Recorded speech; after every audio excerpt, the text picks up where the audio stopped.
I'm the hero here.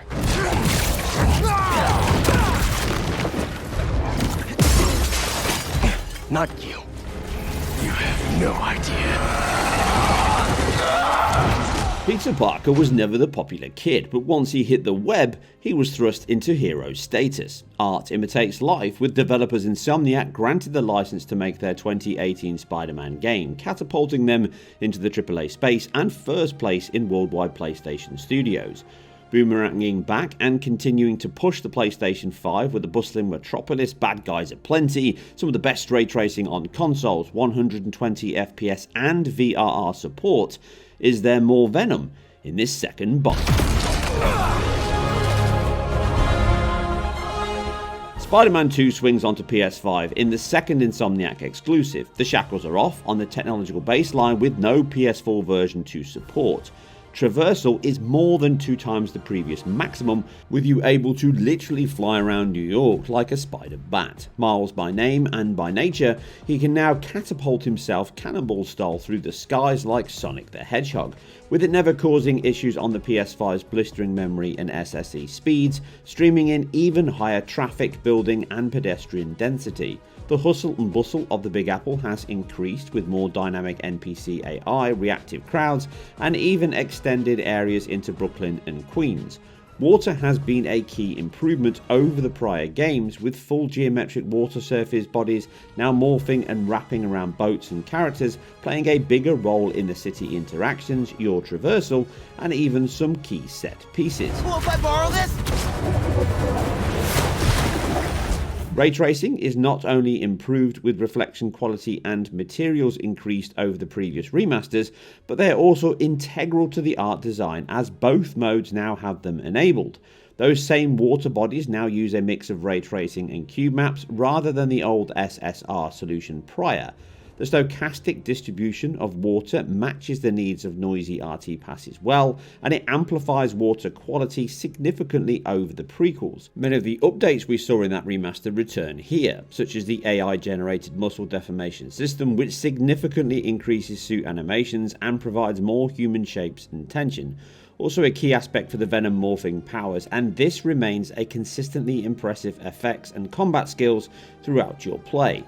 Animation remains phenomenal, with both gameplay and style in perfect symbiosis. The wealth of moves, swings, swoops and strikes really mix the comic book style and movie quality seamlessly, mixed with excellent lighting rigs, material reactions, weather effects and cinematography. Mixing up bokeh depth of field and slow motion delivers in your face combat with a Donnie Yen style.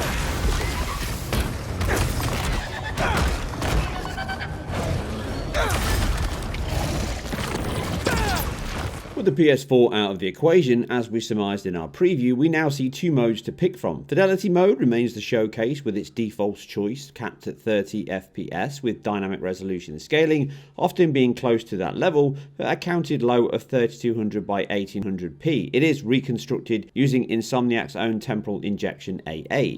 Character models, facial animation and emotional nuance are all improved. Evolution, not revolution. But when your baseline looks this good, you're in no dire need. Insomniac's own hair spline technology has been improved far more though, with Peter and Miles' hair having more bounce and body than a Baywatch episode, but MJ is the star of the show, with her hair volume and physics being amongst the best in the game. Various styles and looks adorn her throughout the game, and clipping is almost non-existent. Complemented by more RT reflections than a cutlery drawer, the game's PBR material still balance the line between the uncanny valley well, making that 30 FPS cap a much easier pill to swallow, aided by an improved per pixel motion blur alongside the largely rock solid 30 FPS readout in this mode. You get a smooth and consistent presentation with the absolute best visual quality and effects, exactly as the team intended. Next week, we were gonna make a potato-powered helicopter. I'm so sorry. Fear not, 60 FPS fans, as it remains in the performance mode, again with RT enabled. Similar reductions as before, the ceiling is now 2560 by 1440, which it can hit often, more so in those real-time cinematics, but a new low of 1920 by 1080p. It is often at the higher end of this range. Like Fidelity Mode, it uses Insomniac's own temporal injection to reconstruct and clean the image up to that maximum when below. In addition, ray trace reflections, although present, use a lower quality BVH range, and quality overall is reduced with less surfaces reflecting, or at least a higher roughness cutoff. Shadows, ambient occlusion and hair quality are also reduced a little, as are textures in places, likely as a result of resolution, but these are minor compared to double the performance with the same high octane action, blistering travel and wild set pieces. Oh crap. As before, Insomniac have not stopped here, with a 120Hz screen offering 40fps fidelity mode, halving the gap between 30 and 60 with a 25 millisecond frame time. It loses none of the quality but gains even higher performance. VRR screens are also catered for, pushing that fidelity mode to maximum, with it able to hit 50fps. With a more aggressive dynamic resolution scaler employed, sacrifices a slightly lower base for sometimes 66% higher frame rates, although it's often 40 plus is the readout. That said, this 40fps mode is 33% more performant than 30. The performance mode is not left in the gutter, as it too, thanks to a slightly wider DRS range that can now hit 1792 by 1008p. Lower is always possible. The benefit is frame rates can now hit 100 FPS. It is often closer to 70 FPS in reality though, but the extra fluidity and response it offers with such a minor cut over that 60 FPS cap mode gives us a peek into the full potential of the PS5 lurking behind that mode. But a full 120 FPS is simply not possible here, largely CPU limited I would suspect in play and certainly travel, as cutscenes tend to push into the higher rates. However, the increase in response on a VRR screen can be welcome, and it remains a great benchmarking mode in the PS5's first party potential. Performance in the fidelity and even 40 FPS fidelity mode is largely a locked affair. Aside from some small dips in cutscene switches and some minor stutters between shots, the base 60 FPS performance mode is pretty much locked, also with small hiccups and noticed in the same areas throughout my tests, and some mid 50s in some bigger set pieces and fast travel, specifically when you catapult yourself in the middle of a dense city. Aside this though, the unlock mode is great, but a VRR screen is required as the variable rate improves input latency, and due to the 60 to 70 FPS range, it is small but a noticeable boost nonetheless to player control and fluidity. Prey just ate 3 tons of dead fish!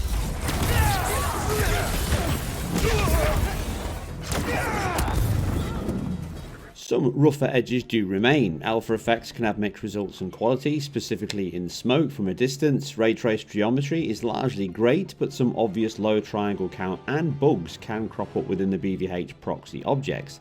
Incidental buildings and textures can vary in quality, although the speed at which this hurdles past makes them a minor blemish. But the density of the city has increased, while world detail is less progressive. The updates to the core engine technology are iterative rather than transformative. Polygon count has not significantly increased, with a big reliance on normal maps and textures for detail. The visual aspects and quantity have increased though. However, it can still have a cross-generational look on some nondescript objects such as fruit, books, pillows, NPCs and such, with the low poly count objects being apparent. In the city, with a strong and understandable reliance on 2D imposters for trees, buildings and cars, amongst other elements, can crop up from time to time, and the performance mode is where LOD transitions from these imposters to 3D do stand out. But this is edging heavily into the nitpicking area. As a tentpole title for the PS5, it builds on the amazing prior games, offering excellent enhancements in key areas such as slick and seamless fast travel, over double the traversal speed of the previous PS5 game, dramatically improved water, hair, lighting and art, which along with the set pieces impressed me throughout my play, and also the story and character building is absolutely superb, as is the soundtrack and sound effects, including a full Dolby Atmos mix. There. I could use your help. Thanks. Glad you're all right. Spider-Man 2 is, on paper, the perfect sequel. It takes all the elements that made the very first game so much fun and builds and improves on them. Bigger battles, more ray tracing, wider story choices, more flamboyant combat, dual characters, improved visuals, staggeringly fast and dense city travel. The sheer wow factor it delivers does impress, but some of the shine is dulled by Insomniac's own success and work on the remasters. Going from the original PS4 or even PS4 Pro Spider-Man titles to this is a night and day difference in almost all areas. Seamless loading, ray tracing, AI muscle deformation, vast performance increases and visuals that push the PlayStation 5 hard. But from the PlayStation 5 updates themselves, the leap is smaller, if still impressive. None of this diminishes the excellent and varied game within, and the scale and quality remains top tier stuff. This is an amazing Spider-Man sequel on every single level. But how amazing that is depends on where you last became New York's favourite webhead. And that's it for the deep dive into game technology, performance and all things web related. If you like what we do here on IGN Performance Reviews, keep it IGN, and we'll catch you on the next one. You leave Connors alone!